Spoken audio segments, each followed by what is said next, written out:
What's up everybody, Arrg the Pirate here, and today we're going to be taking a look at Twin Blast.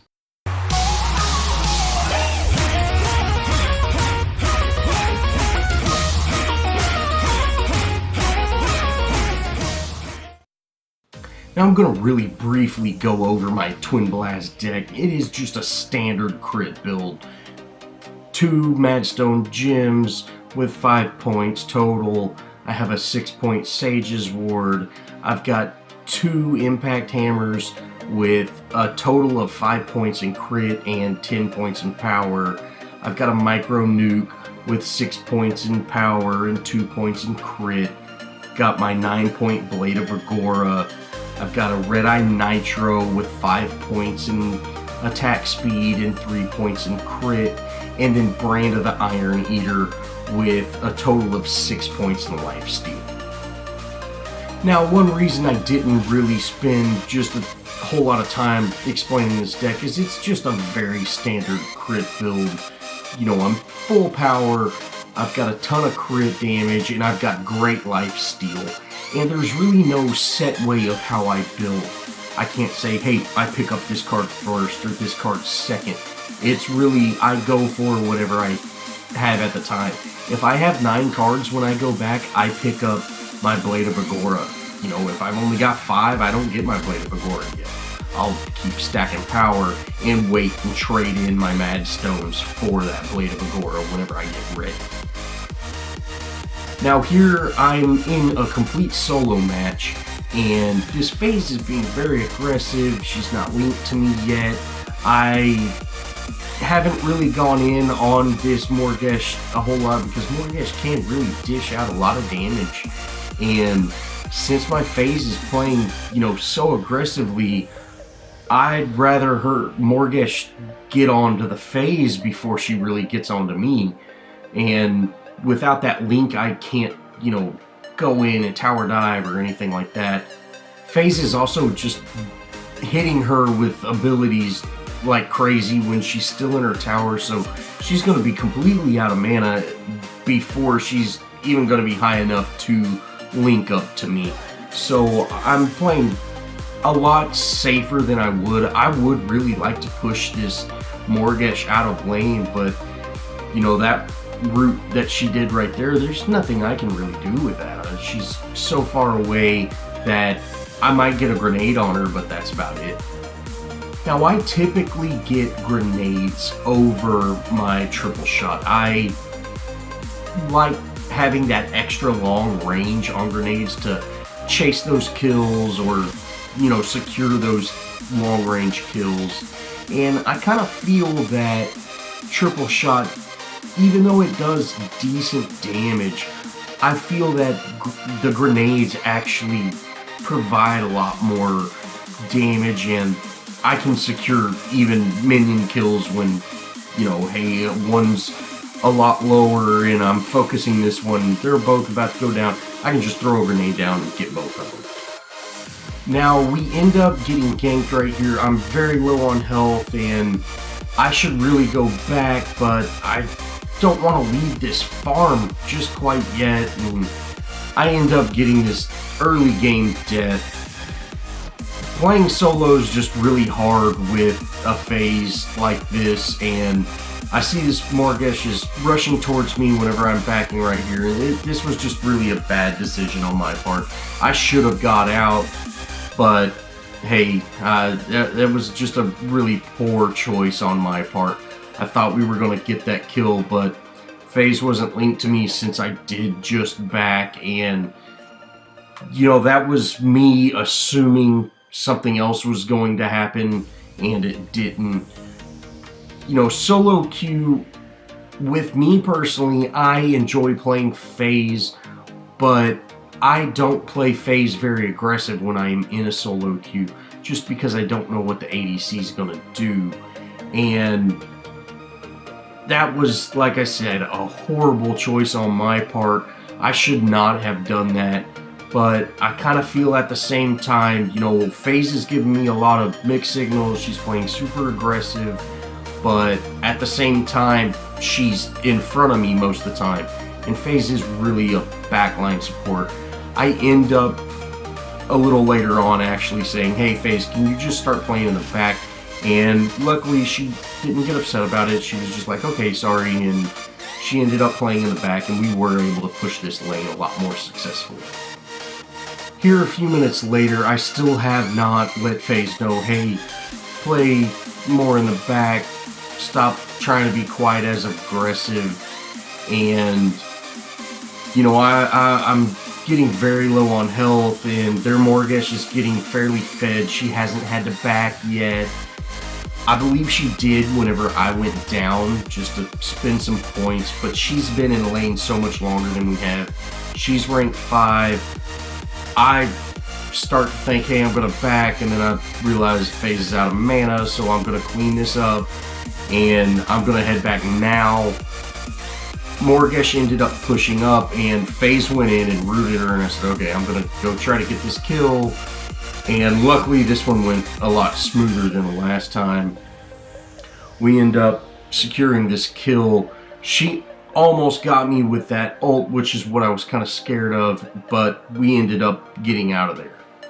Now, I don't typically play ADC, and when I do, I tend to pick Twin Blast. I feel very comfortable with him, but it's been so long, I'm making just kind of rusty mistakes, and my FaZe is just really not supporting me as well as I would like.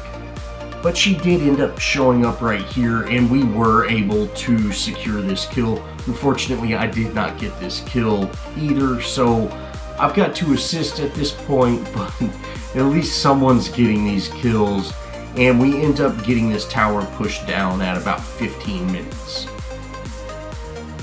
Now, since Morgesh is the off-lane hero, she doesn't have the wave clear to really push my lane, so it's starving me for these CXPs. So I end up rotating to this mid lane.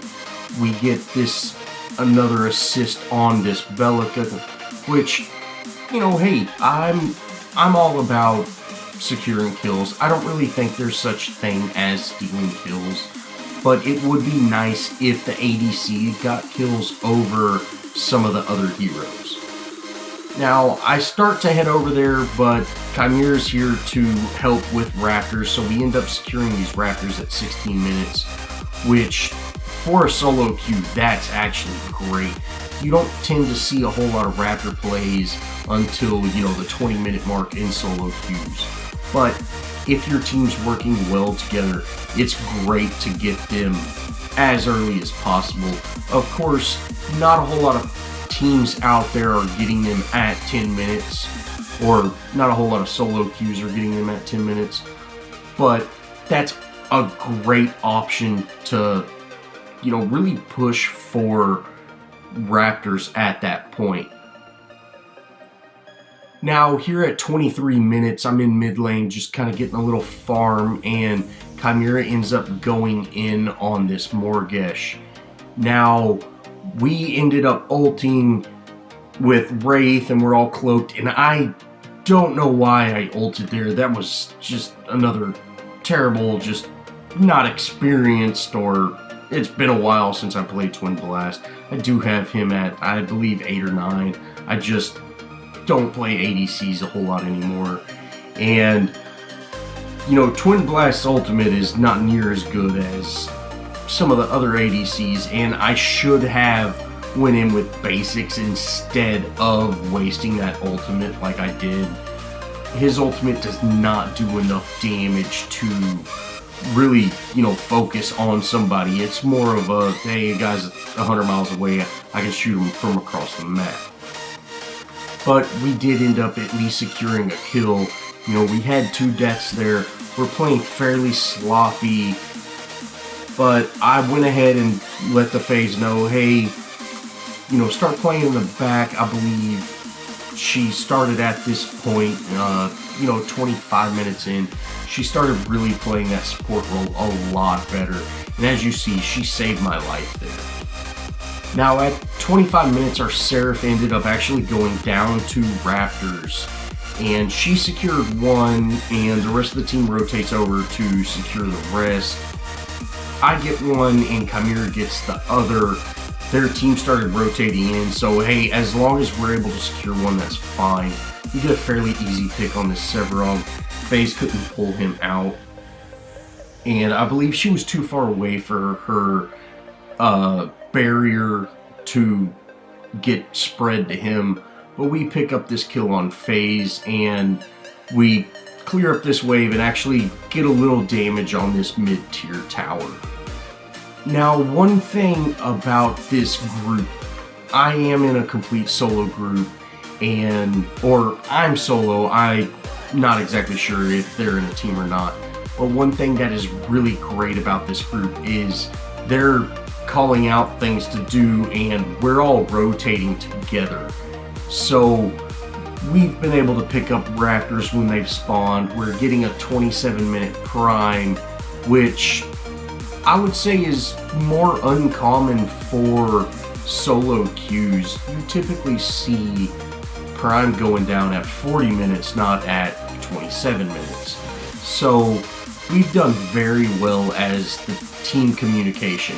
I'm not as farmed as I would like at this point, but our team is working very well together, and we end up making a big push right here and get progress on not only this off-lane tower, but we get a good bit of damage on the tier 2 off-lane tower. Now, FaZe has done a really great job since I asked her to hang back so I can, play a little more aggressively, and we're able to get a just great push in this mid lane tower.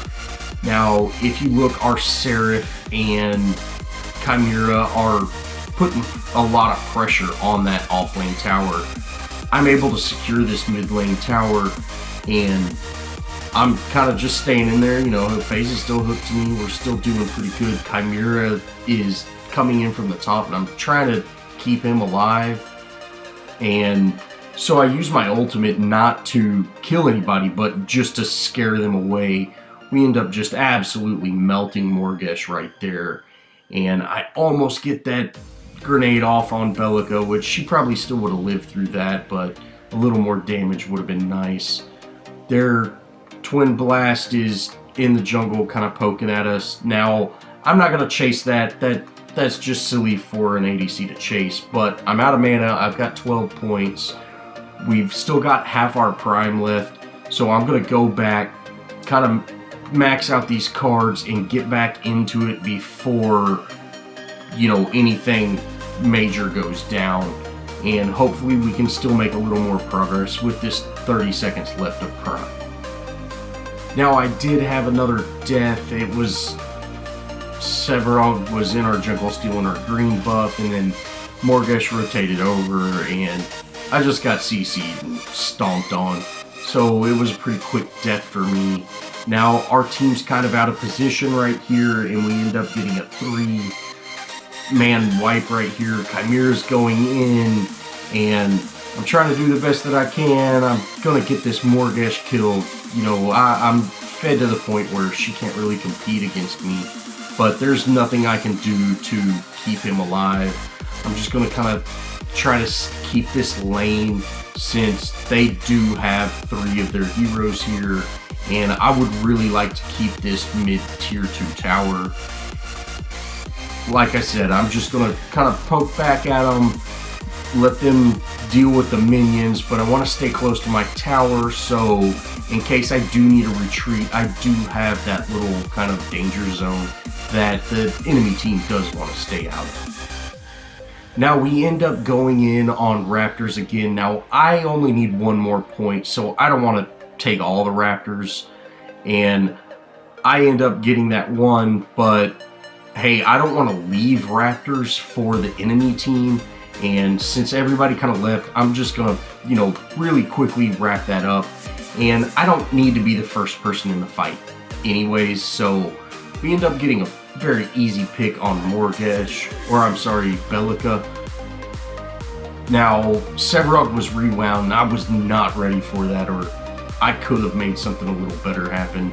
He just got out of range of my ultimate, but we are able to down this mid inhib. Now, I haven't had a whole lot of phase ults, and when I do get them, I'm definitely really not expecting them. But with this ult right here, we were able to down that inhib, get another couple of kills. Sevrog ends up knocking me into the core. I'm able to, you know, rocket boot out of there, and we really make a good push right here. And with 3 of their team down, they're really struggling to, you know, kind of maintain the lanes. Morgesh does end up getting that kill on me, but they're about to lose their other inhib, and it's going to be game over. Now, I'm fully fed, but I actually kind of messed up the deck, and I'm missing 1 card. They were going for Prime, and I'm able to come in there, you know, really get them off of it, and I almost take out this phase, but we just pushed them off, which is good enough. Twin Blast stayed in for whatever reason, but hey, taking an ADC down at Prime, let's do it. I'm gonna go in for Prime, and I notice, hey, they're collapsing, so I'm gonna let them take care of Prime and try to secure kills. I end up seeing Prime's almost down, take it out real quick, and we get a 4 or 5 man wipe right here. Now, that rewind just completely messed me up. If you saw, I was like shooting into the distance. I didn't know if they went invis. I had no idea what just happened there. So, you know, getting on team communication with Wraith is really important to maintain a good, you know, just team fight. He can be great in a team, but without that communication, it's really hard. Well, as this game wraps up, I'd just like to say I love playing Twin Blast. I really need to start playing other heroes more. I've been just pretty much a sole support hero for so long that I really want to get back into playing my ADC and my off lane and everything like that. But if you enjoyed this video, show me some love, leave me a comment, think about subscribing, and as always, I'll see y'all in the next video.